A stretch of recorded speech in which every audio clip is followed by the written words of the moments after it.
The views expressed on this program are those of the producers and individuals appearing on this program and do not necessarily reflect the views of the Sun Prairie Media Center staff, its video service providers, or the staff and elected officials of the City of Sun Prairie.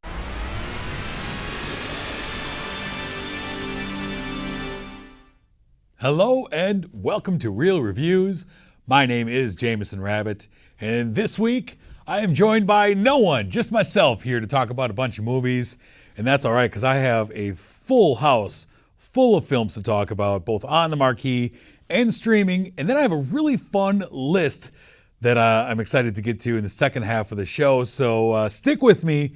We're going to have some fun for sure. So let's get started, though, with what we have on the marquee this week. And the first film I have is the new horror film. It is called The Last Voyage of the Demeter from director Andre Overdahl. This is a story that is told from the captain's log of the sailing vessel, the Demeter. It's 1897, and the Demeter is this grand sailing vessel, and it picks up a shipment of cargo, including several wooden crates from Romania, due for delivery in England.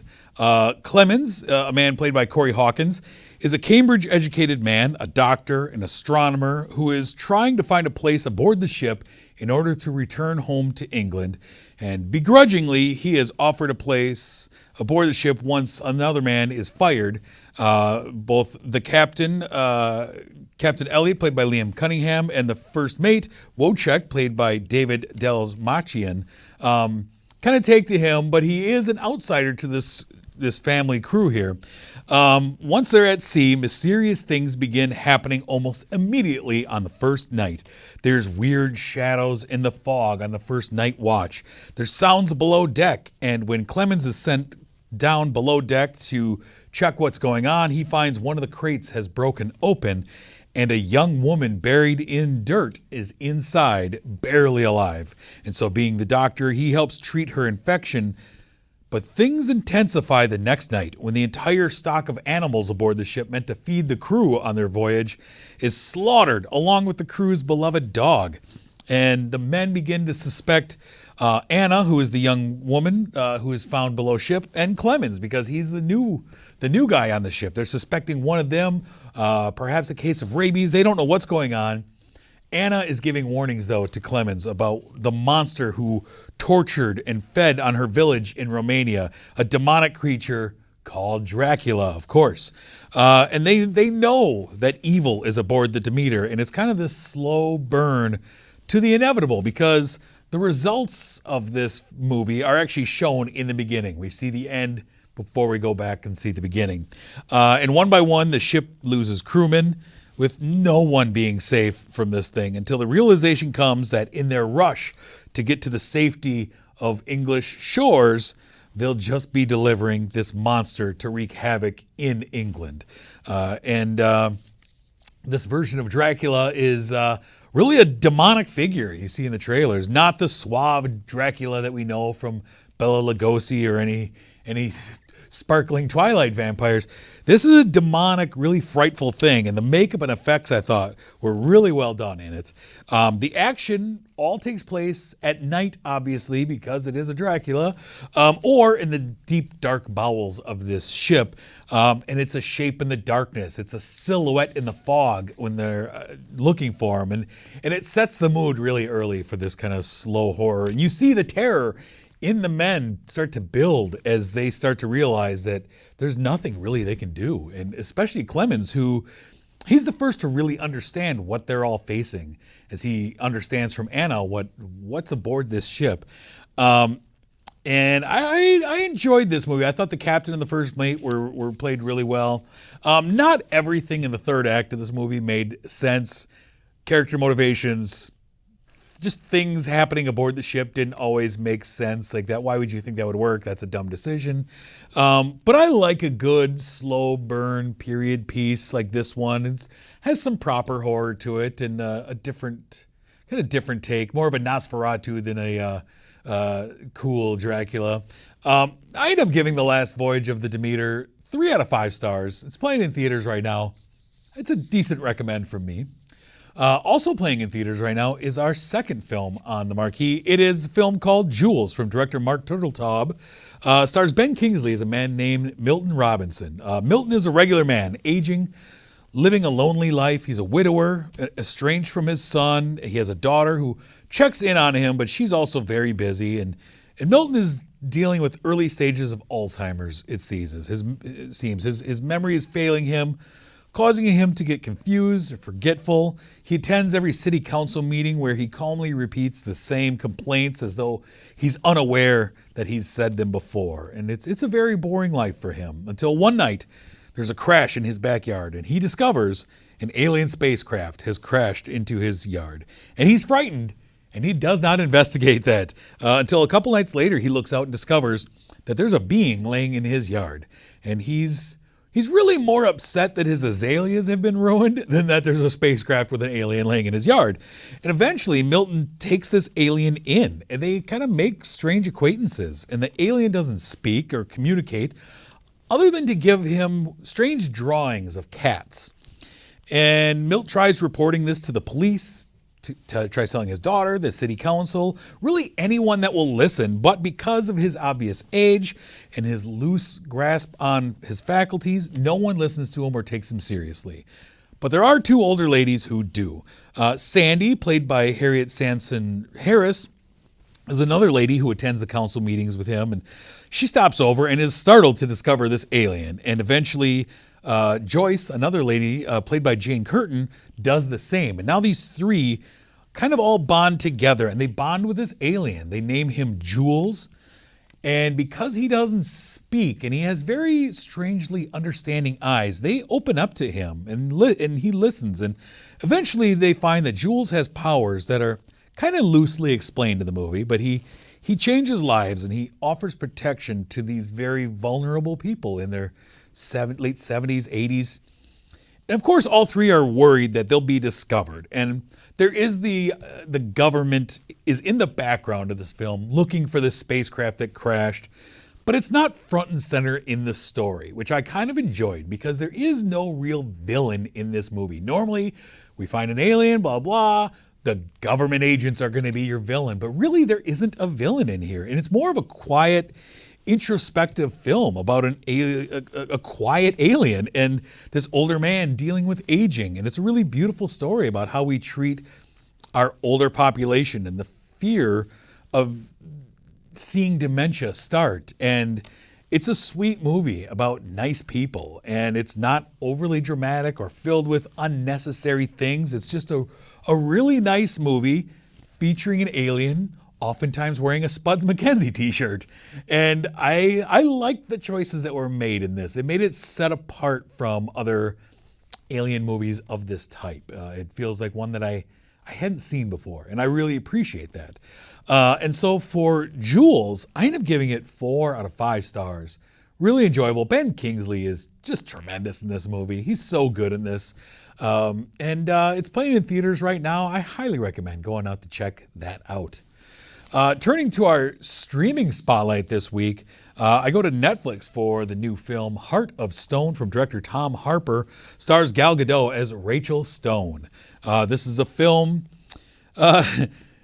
It's a film that feels like a middle school report on a movie that we've already seen this summer. This film feels very familiar to me. Rachel Stone is a tech support member on an MI6 team that we open with on a covert mission to extricate a guy named Mulvaney from a posh, secretive party at a chalet atop a peak in the Alps. It's all very beautiful and pristine, and Rachel has never left the van because she is tech support. She's strictly the hacker on the team. In Mission Impossible standards, she would be the Benji character.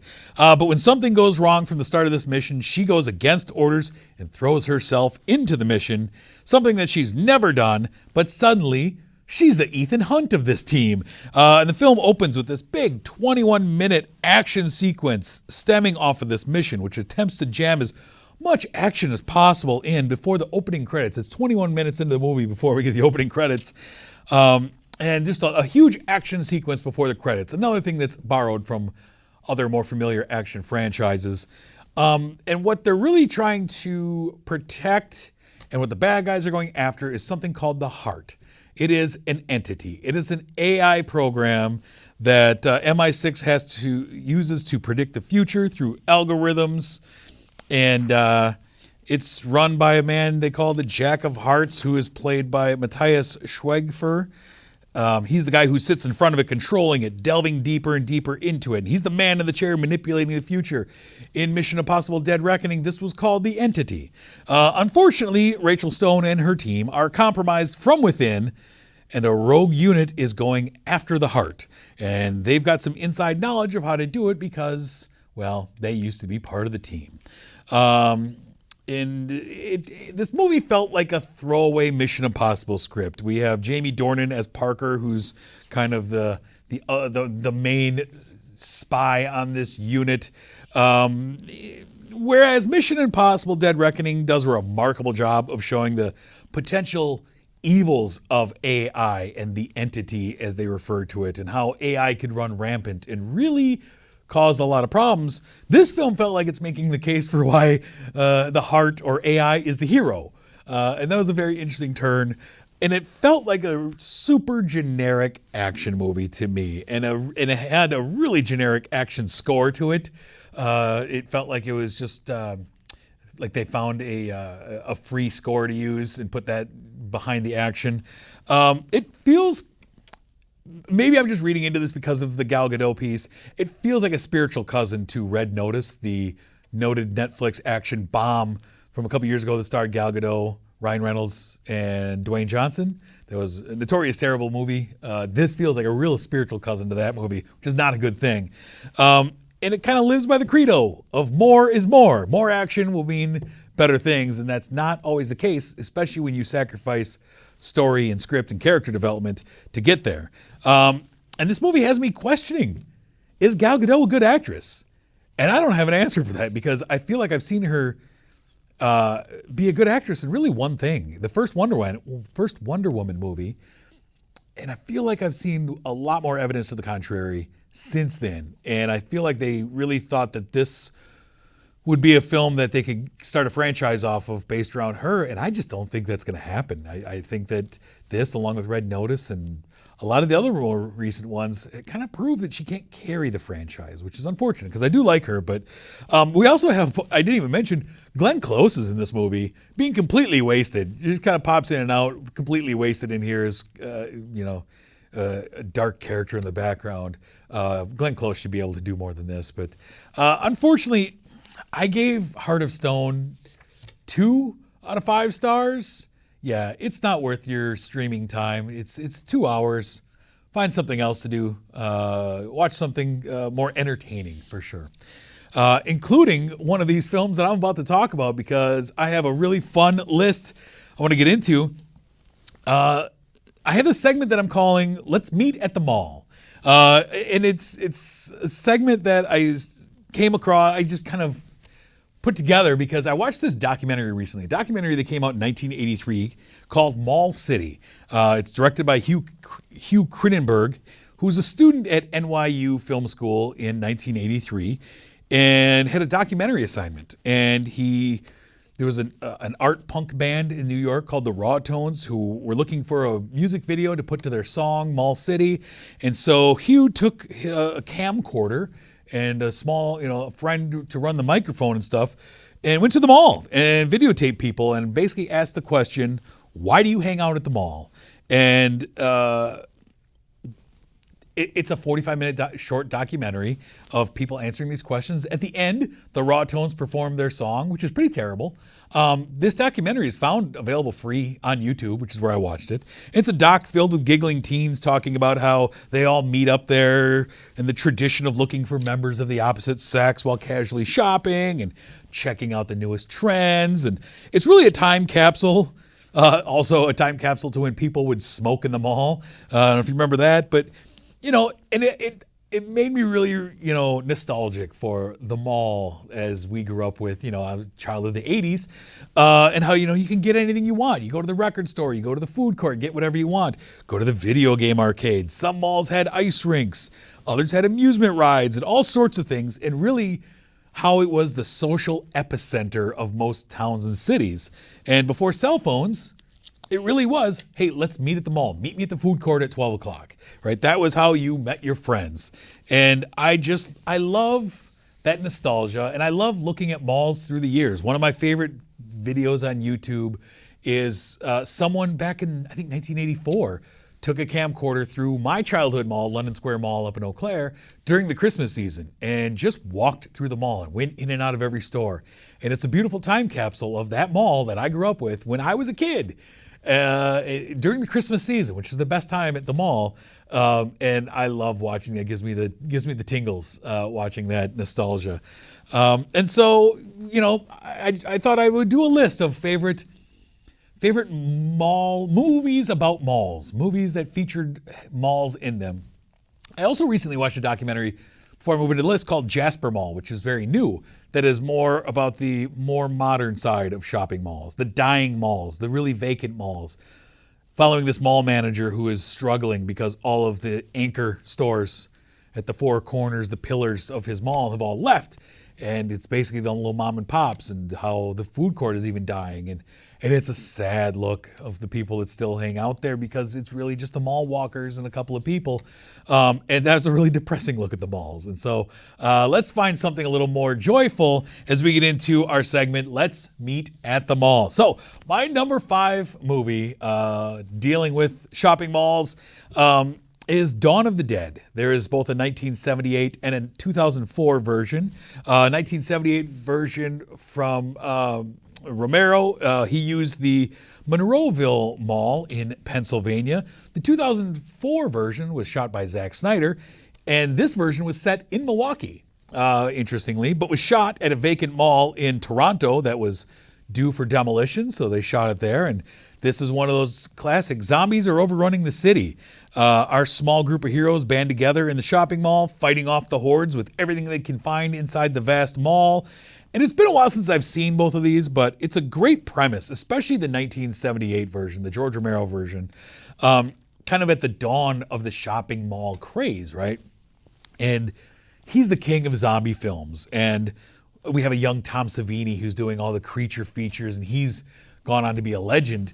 And the zombie crisis has gotten out of hand across the country in this film. And, barricading yourself inside a mall and enjoying the creature comforts of mall life. You have everything you want, and they barricade themselves inside a safe room, and they really have everything they need in the mall until a rogue biker gang breaks in, allowing the zombies to enter. And it's a turf war that breaks out inside the mall amongst our heroes and the bikers and the zombies. And it gets out of control. And it's a lot of fun. And it features a great mall. The majority of the film is set inside there. And so that's a lot of fun. My number 4 movie is a more recent film from 2009. It's Observe and Report. This mall stars Seth Rogen. It takes place in what they call the Forest Ridge Mall, which is actually Winrock Mall in Albuquerque, New Mexico. It's a mall security movie. Seth Rogen is Ronnie, the head of mall security. He sees himself as this hard-scrabble detective in the mall on the case of the flasher who's been scaring all the women. And the mall is his precinct, and he's in full control and everything, in his mind at least.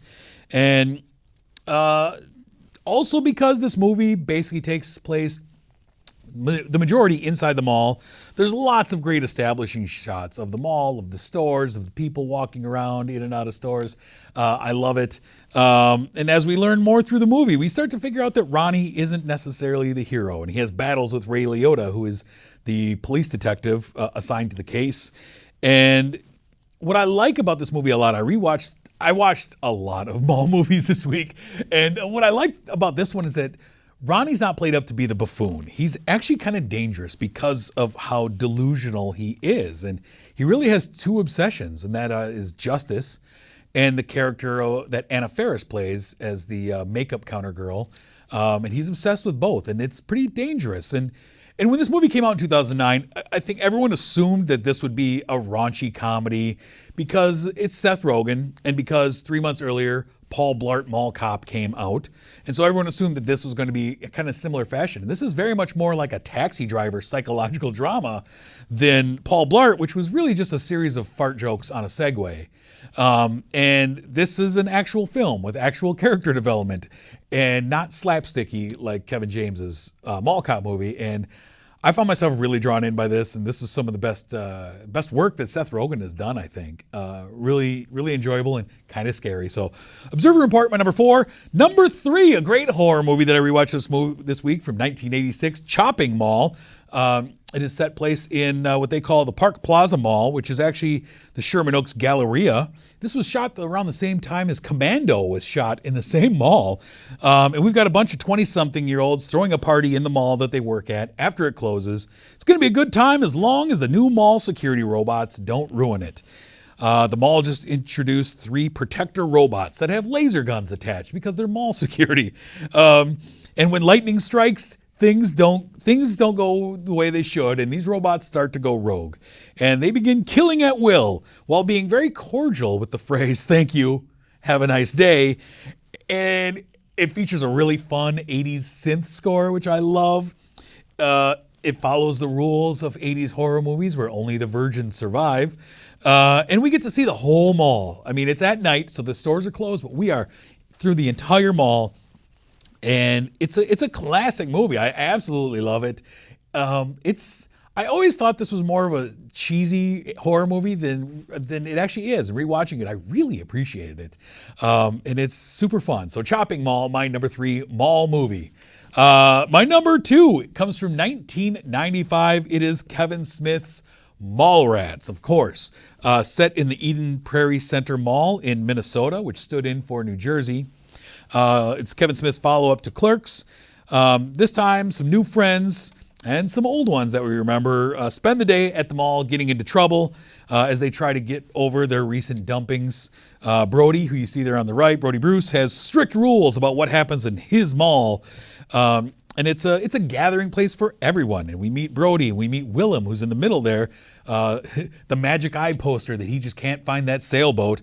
The Easter Bunny in the middle of the mall gets beaten up. T.S. Quint there on the left, of course. We get introduced to the term mall rat, and there's a big game show being filmed in the mall that serves as the climax to it.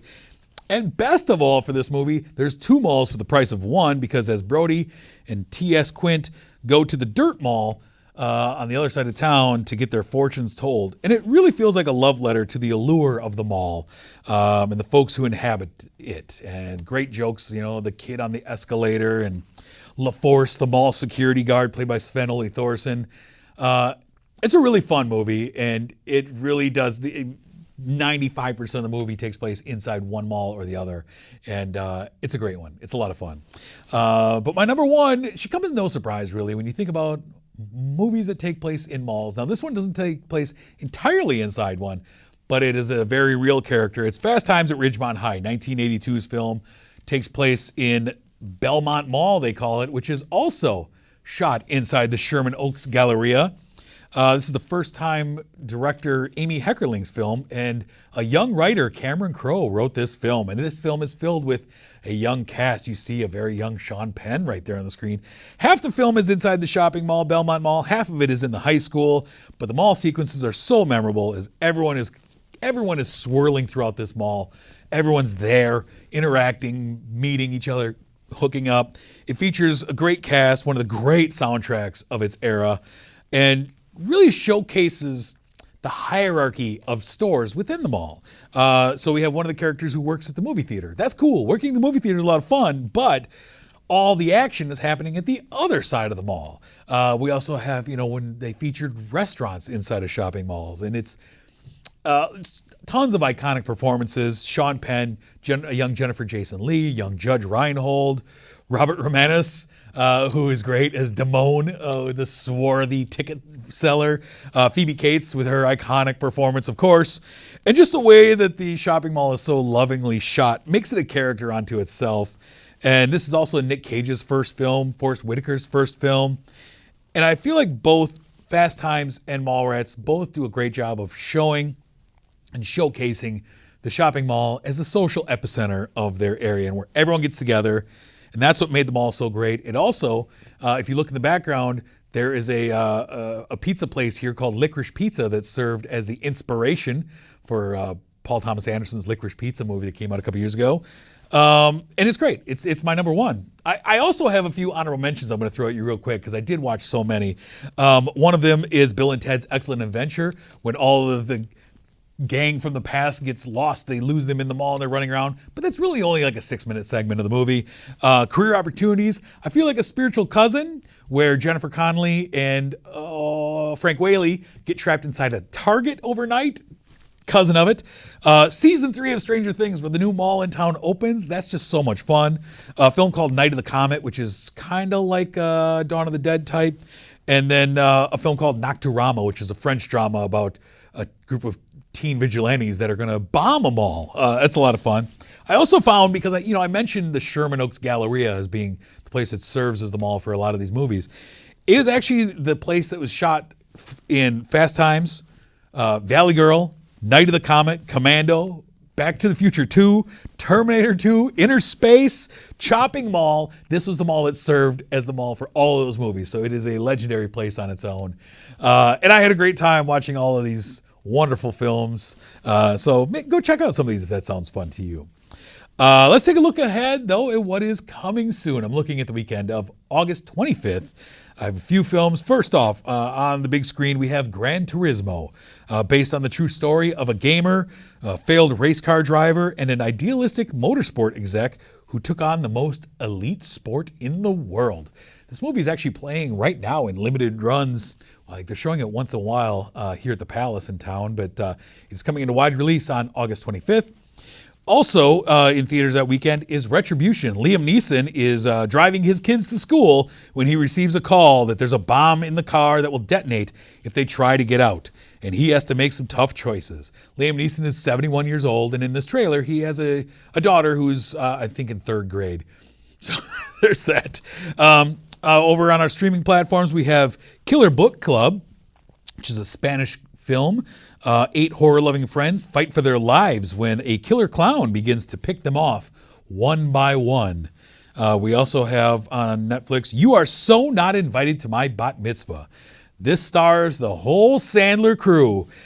Stacy, played by Sunny Sandler, which is Adam Sandler's daughter, is preparing for her bat mitzvah, but her plans unravel around her, and her parents are played by Adam Sandler and Idina Menzel.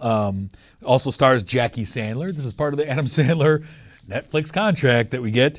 And then lastly, I just want to mention How to Blow Up a Pipeline is coming to Netflix, I believe, as well. This is the environmental thriller that I covered back in April during my Film Fest discussion, but it is finally coming out into a streaming platform, and I give this a high recommend. And so I promised to let you know when it was finally going to come out, and that is August 25th. So if that sounds interesting, or if you want to go back and rewatch my thoughts about that, go back and find that episode from April when I talked about film festival movies. Before we move any further, though, we want to thank our sponsor, Marcus Theaters, the Palace here in Sun Prairie. Thank you so much for sponsoring this program, for offering a safe respite to watch some movies in a beautiful dream lounger. I appreciate it. All of my guests appreciate it. And I'm very excited to go check out some movies this upcoming weekend.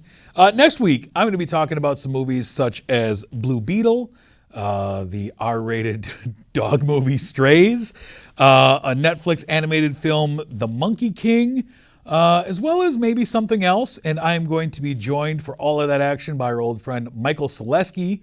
So make sure you tune in for that. We're going to have a lot of fun. I'm very much looking forward to both Blue Beetle and Strays. So I'm looking forward to that discussion next week.